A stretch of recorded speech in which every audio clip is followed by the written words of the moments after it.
m'appelle Adam, j'ai 24 ans et je suis marié à Mathilde, mon amour de lycée. Même si nous n'avons pas encore d'enfants, Mathilde reste à la maison et je travaille. Ça a l'air génial. Non.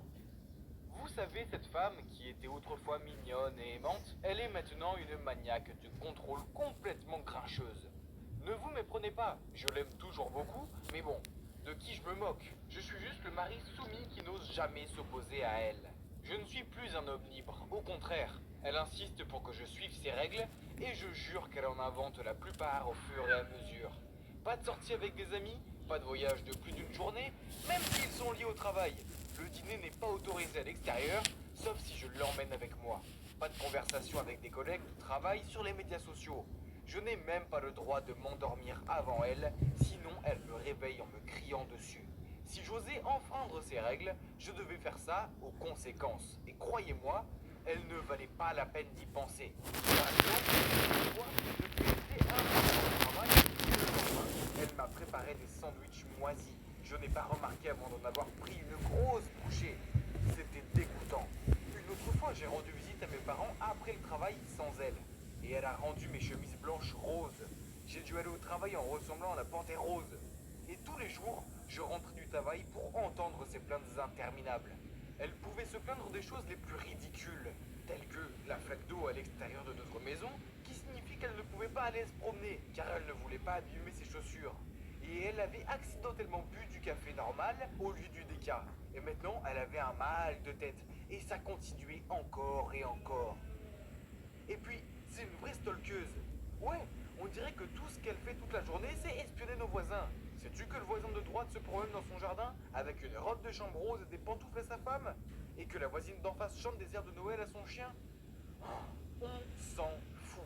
Même si j'ose me moquer ou montrer quelque chose de forme de désintérêt, elle me crie dessus. Alors je prétendais être intéressé en disant des choses comme c'est vrai? Oh, c'est bien, continue s'il te plaît.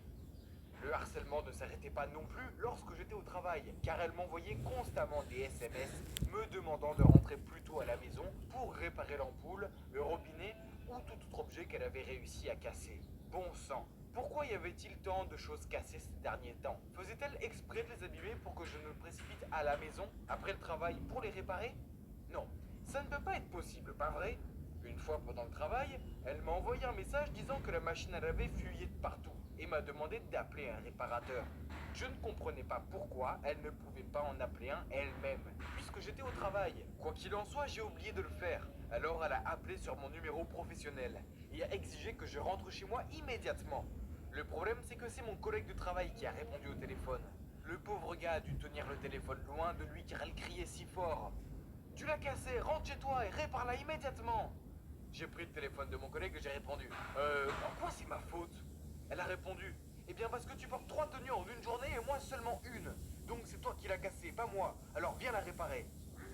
Oui, mais je n'ai pas vu la logique dans son argumentaire.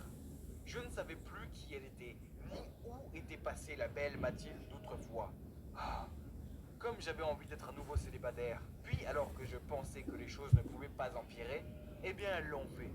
Mon entreprise fêtait son 10e anniversaire.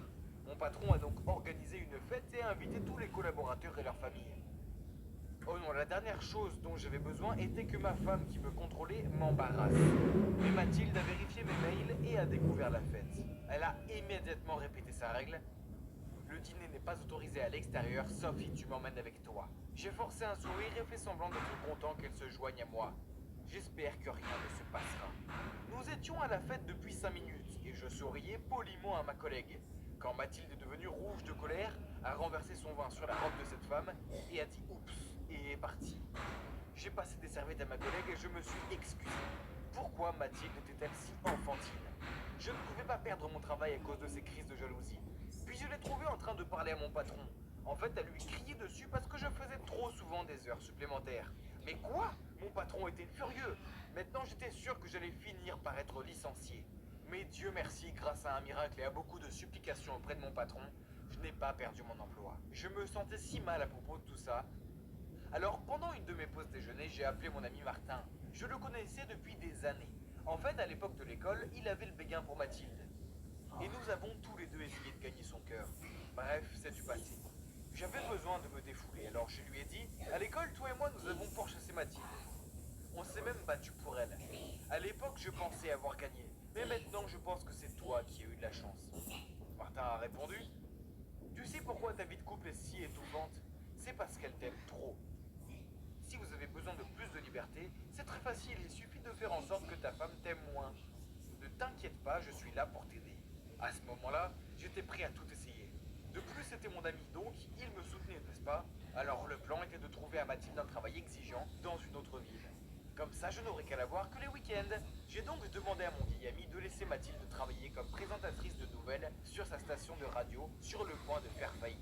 Mathilde était si contente quand elle a reçu l'offre d'emploi, elle m'a supplié de quitter mon travail et de partir avec elle. Mais je n'étais pas d'accord. J'ai trouvé des excuses en disant que mon travail était trop bon pour que je le quitte. Et je l'ai encouragée en lui disant que c'était une bonne opportunité pour elle et que je lui rendrais visite les week-ends. Après ça, la vie à laquelle j'ai toujours rêvé est arrivée. C'était un tel bonheur de rentrer du travail sans qu'elle m'harcèle. Je pouvais poser mes pieds sur le canapé, m'endormir quand je voulais et sortir dîner avec mes collègues sans avoir à l'emmener avec moi. Mais la maison était calme, trop calme. Oui, il n'a pas fallu longtemps pour que je me trouve à me languir d'elle. J'ai même dormi en serrant un de ses pulls. Puis tout d'un coup, tout a pris un sens. Mathilde avait agi de la sorte parce qu'elle s'ennuyait et se sentait seule, coincée à la maison toute la journée.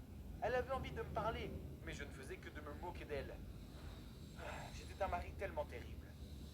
J'avais été idiot et je voulais que ma femme revienne. Alors sans attendre, j'ai acheté le plus gros bouquet de fleurs que j'ai pu trouver et je me suis rendu chez Mathilde dans l'autre ville. Mais quand je suis arrivé dehors, je l'ai vu parler à quelqu'un. C'était Martin, ce serpent vicieux et sournois. Puis je l'ai vu prendre sa main. Je me suis précipité vers lui et lui ai donné un coup de poing dans le nez. Mathilde a paniqué. Adam, tu es fou, qu'est-ce que tu fais? Puis elle a regardé le nez de Martin qui saignait. J'étais furieux, alors j'ai lâché. C'est un menteur, il m'a dit de te renvoyer juste pour pouvoir s'introduire dans ta vie. Elle m'a regardé avec surprise et a balbutié. Quoi? Tu m'as renvoyé? J'ai gagné ce travail et j'ai choisi cette vie. Non, j'ai secoué la tête.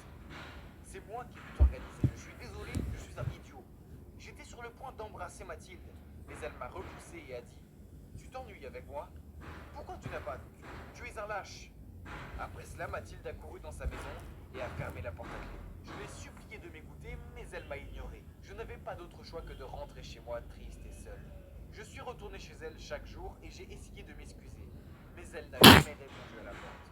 Chaque jour, je laissais un cadeau sur le pas de sa porte, comme un gâteau au chocolat, une peluche pingouin, car c'est son animal préféré, et une photo de nous deux. Elle a pris les cadeaux, mais elle ne répondait toujours pas. Mais un soir, alors que j'attendais devant chez elle, je l'ai vue courir vers moi. Serait-ce qu'elle m'avait pardonné et qu'elle venait m'embrasser? Mais non, un bandit l'a poursuivi et essayait de s'emparer de son sac à main. Je me suis précipité et j'ai plaqué ce bandit sur le sol. Elle avait tellement l'air soulagée que je sois là pour la sauver qu'elle m'a serré dans ses bras. Après cela, elle m'a pardonné et elle est retournée chez elle. J'ai définitivement appris ma leçon maintenant. Je devrais toujours apprécier le bonheur que j'ai eu au lieu de la prendre pour acquis. Mais je suppose que je vais devoir vivre sur le fil du rasoir pour le reste de ma vie. De peur qu'un jour Mathilde découvre le grand secret que je garde. Eh oui, c'est moi qui ai engagé ce bandit. Surprise, ce secret devra m'accompagner dans la tombe. Ou Mathilde m'enverra elle-même 6 pieds sous terre. Ou je ne sais pas. En bref, souhaitez-moi bonne chance les gars.